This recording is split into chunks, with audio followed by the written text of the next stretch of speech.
Welcome back to the Solo Entrepreneur Show. Today's episode is one of those behind the scenes weeks. The kind you don't see on social media, the kind that doesn't fit into a neat caption. It's the week where your life tests your leadership, your patience, your standards, and your ability to execute while everything around you is trying to pull you off center. And if you're building something on your own, you already know this.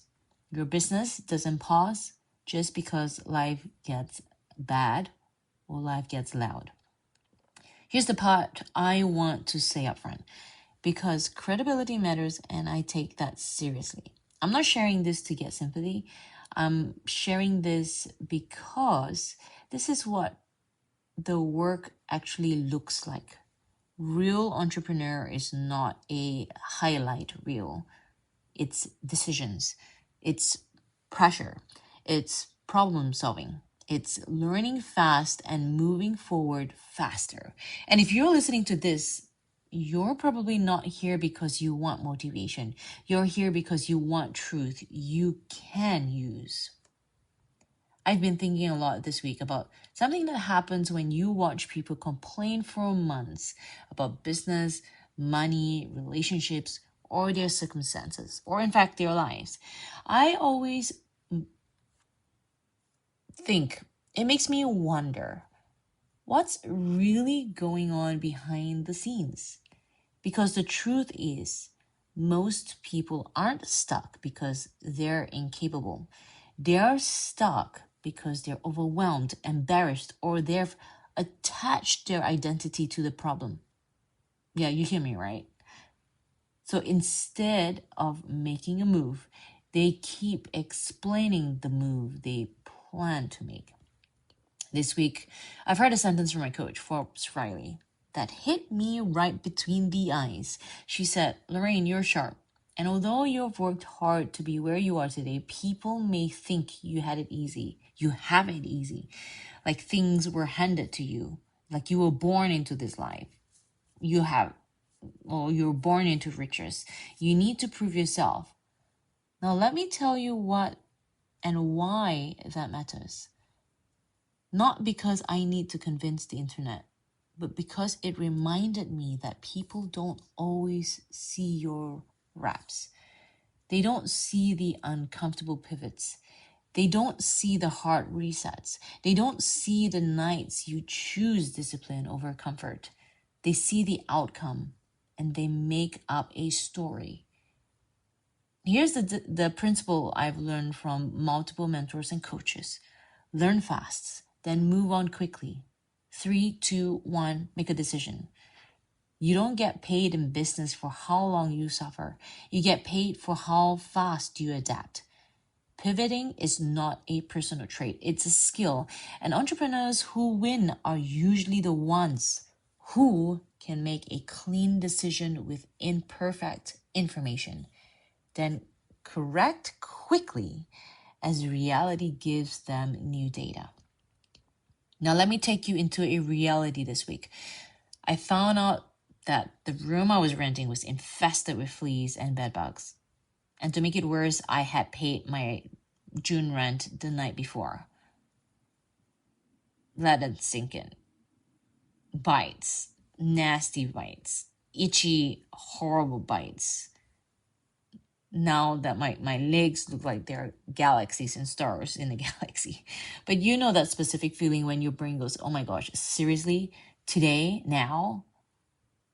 That was me. But when I went into what I call and learned 3, 2, 1 mode. Making a decisions in 3 seconds. The 2 questions were simple. What are my rights? What's the fastest clean exit? And the decision was, I'm moving out. I want to be very honest here.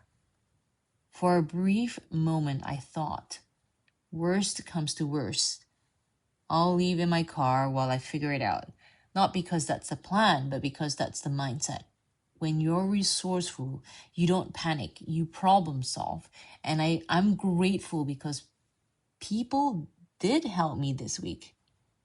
It expanded my view of who will show up, where support can come from, and how quickly a random text message can turn into an actual helping hand when you're willing to be direct about what you need.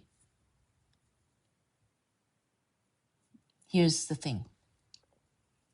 This wouldn't have happened if I paused and stopped everything. I stopped my business, stopped networking, stopped attending, stopped showing up. This happened because I chose to continue with my scheduling, my life, and to figure it out later.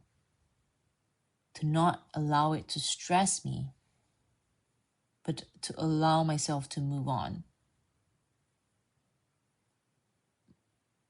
My landlord refused to refund me. Worse, she kept pointing the finger at me, saying that I brought the bugs in, and that throughout the week she admitted her cats had fleas, while still denying the connection. And here's the detail that matters. I only moved in 2 months ago. Yeah, 2 months ago. So I'm dealing with the emotional annoyance, the physical stress, the bites, the back and forth messages that start to feel pointless once you've already given notice. What do I mean by that? The constant emails and text messages from my landlord. Who knows what she's on about? She's more of being the victim, in the victim mode. Trust me, that's not something that I need. Those alone can drain your energy if you let it. And I chose not to let it. But I've moved. I've migrated so many times in my life that pivoting environments almost feels natural to me now. Backtracking, I moved 3 times within 2 years during COVID, to migrating internationally twice.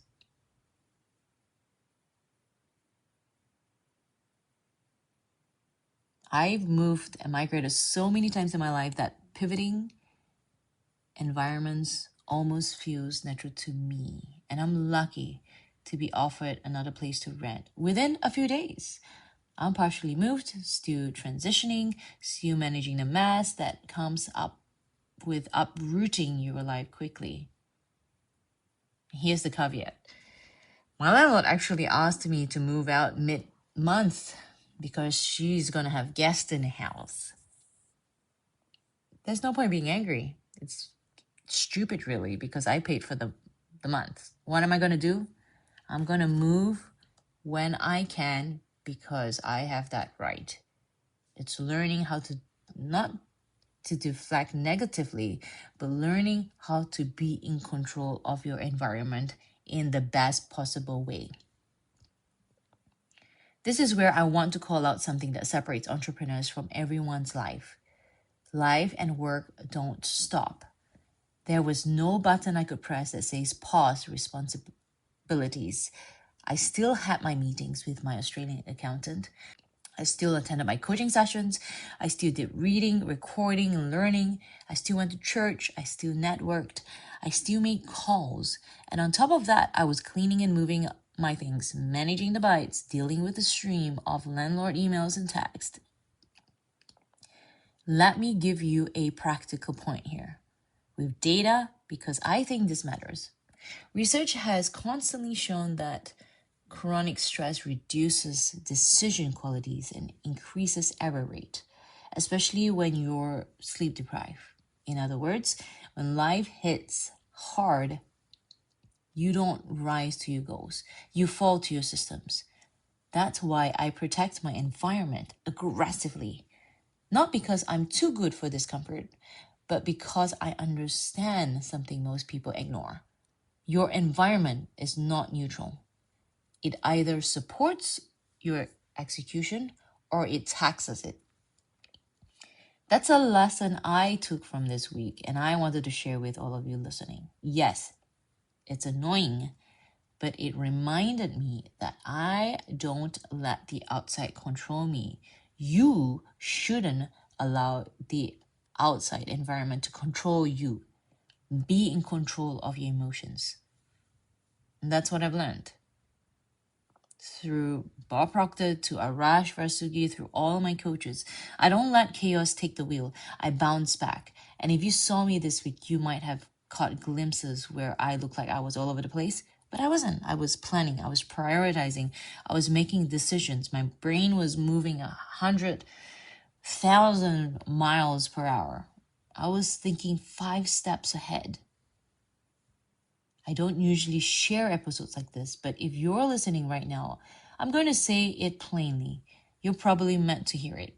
Because what I've noticed is when my clients learn part of my journey, they often say something like, if Lorraine can do it, I have no excuse. And I get that because I've said the same thing. I used to say, if Rita and Barry can do it while working full-time, raising a family and leading organizations, yes, with an S, I have no excuse. I've said, if JT, Arash, or Forbes can go from broke to building massive outcomes, to being billionaires, to building an international brand, to building businesses, I have no excuse. Not because I'm comparing myself to them in a way that makes me feel small, but because I'm borrowing belief from evidence. I'm studying proof. So let me redirect this back to you.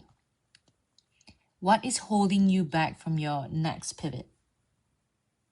What's the real lesson you're stuck, or real reason you're feeling stuck, or you're being stuck, or you are stuck? What is your real reason for that you are stuck? Is it fear of failure? Is it fear of looking stupid? Is it fear of losing? Is it fear of losing money? Fear of people judging you? Let me challenge you.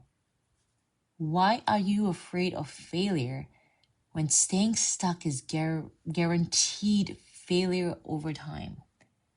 At least when you pivot, you're in motion. At least when you test, you get data. At least when you execute, you build evidence that you can handle hard things. The execution piece, because I don't want this to be an inspiration. I want it to be usable, right? So when you feel stuck, do these 3 things. Name the pivot you're avoiding. Say it out loud. I need to raise my prices. I need to leave the wrong client. Maybe I don't need to raise my prices. Maybe I need to serve more people. I need to apply for the role. I need to upsell. I need to launch the offer. I need to move. Clarity creates momentum. If you need to bring it forward to a coach to double check, so be it. Second one is shrink the timeline. Most people say one day, someday. High performers say by 5 o'clock tonight, by Friday, by tomorrow, 3 p.m. If you give yourself months, you'll find reasons. If you give yourself 42 hours or 24 hours, you'll find methods. Make the next move uncomfortable. Make the next move uncomfortably small but real. Not planning, not researching, not journaling about it. A real move by sending that message. Make the call. Maybe call between meetings. Maybe call while you're driving. Publish the post. Book the meetings. Ask for deals. Execution builds identity. So remember the 3 things. Name the pivot you're avoiding. Shrink the timeline. Make the next move uncomfortably small but real. I want to add this. Don't envy people who pivot fast. Don't hate on people who move with urgency. Don't sit back and assume they're lucky when you haven't seen the price they pay in discipline, in repetition, and in discomfort. Instead, listen, learn, model, and execute. Even in this whole annoying situation with the bugs and moving, there's a bigger lesson I'm walking away with. I genuinely believe we are placed in certain places at certain times for a reason, and it's on us to have the awareness to see what's happening and the courage to walk through those doors that open, as well as taking opportunities that present itself to you at any moment, even if we didn't plan for the next door to exist. So if you're in a week like mine, where it feels like everything is happening at once, here's what I want you to remember. Your job is not to live a life without disruption. Your job is to become the type of person who can execute during disruption. That's the Soul to Entrepreneur path. It's not glamorous. It's not always neat. It's not always sparkly, but it builds something real. Thank you for listening in to the Solopreneur Entrepreneurs Show. You're with me, Lorraine Chai. Now, if this episode hits you, stay with me. I've got more behind the scenes lesson coming, and we're going to keep this honest, tactical, and real. And until next time, remember, like, hit subscribe, share this. And remember to protect your environment, make the pivot, and move forward and upwards.